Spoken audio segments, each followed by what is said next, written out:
It was around 1 in the morning when I got home that night. It had been a rough day at work, and all I wanted was a shower and some sleep. I live on the 11th floor of an old apartment building, and I usually take the stairs, just a habit of mine. But that night, I was too tired and decided to take the elevator. The hallway on the ground floor was silent, with only the soft sound of rain outside. I pressed the button for my floor, and the doors closed. The elevator started moving slowly upward until it stopped on the 10th floor. The doors opened, but what I saw didn't make any sense. The floor was completely dark. No lights on, not even the emergency ones. It looked like an abandoned corridor. I stood there, waiting for someone to step in, but no one did. I figured it was some electrical issue. The doors closed again, and the elevator kept going up, but instead of stopping on the 11th, it passed right by. That's when I noticed a number on the display, 13. I got chills instantly. My building doesn't have a 13th floor.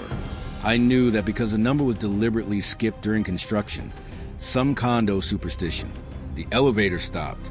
The doors began to open slowly, and what I saw scared me. The hallway was filled with mist that seemed to rise from the floor. The walls were covered in something that looked like mold, and at the far end there was a person, or something that looked like a person. They were standing still, facing away from me, completely motionless, dressed in dark clothes.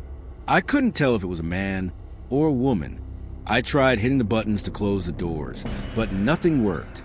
All the buttons were unlit, and suddenly, the elevator lights started to flicker. The figure at the end of the hall began to turn, very slowly. That's when the lights went out completely. I was in total darkness. The only thing I could hear was my own breathing and footsteps. Slow footsteps getting closer. I couldn't scream. I couldn't move. It was like my body wasn't responding. When the lights came back on, the doors were closed, and the elevator was going down. As soon as I reached the ground floor, I ran. I didn't even look back. I spent the whole night wide awake, with the feeling that whatever that was, it was still with me. The next day, still shaken, I went to the front desk to try and make sense of what happened. I called the building's janitor, an older man who's worked there for years, and asked if there had been any issues with the elevator, or if anyone had ever mentioned a 13th floor.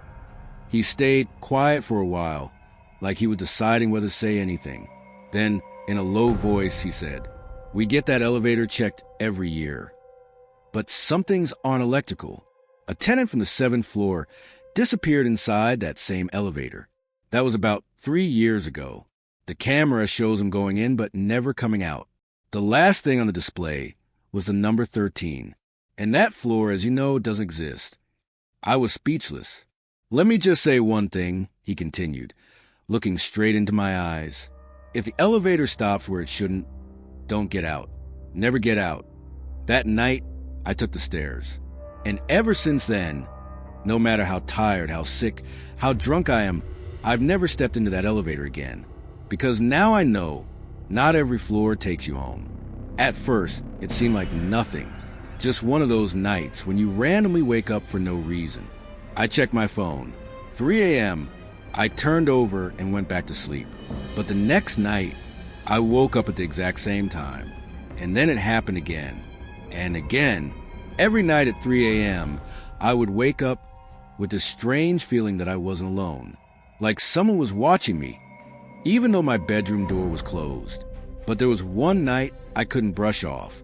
I woke up to 3 knocks on my apartment door, like someone wanted to open it. I got up slowly, walked to the door and looked through the peephole, but the hallway was empty. I tried to convince myself it was just paranoia. Maybe a neighbor knocked on the wrong door. But then it happened again the next night, and the night after that, always at 3 a.m., always 3 knocks, and never anyone there when I checked. So I decided to leave my phone recording audio through the night. When I woke up, I listened to the recording. The sound was clear. 3 knocks, followed by a whisper. Faint, but it was a voice, and it said my name. The next day, I bought one of those basic cameras with motion detection.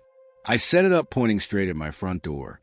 That night, I went to bed with everything off. Phone recording, camera activated. When I woke up, my hand was shaking just thinking about what I might see. In the video, around 3:01 a.m., a shadow appears in the left corner of the frame. It wasn't exactly a person, it was like a distorted silhouette. It moved toward the door. The scariest part? The shadow wasn't outside the door. It was inside my apartment. Since that night, I've never slept in the dark again. I took down the camera, rearranged my furniture, said prayers, tried spiritual cleansings, everything. But still, some nights I wake up at 3 o'clock, feeling that presence standing in the hallway. And I don't hear the knocks anymore, because now it doesn't ask come in. It's already here.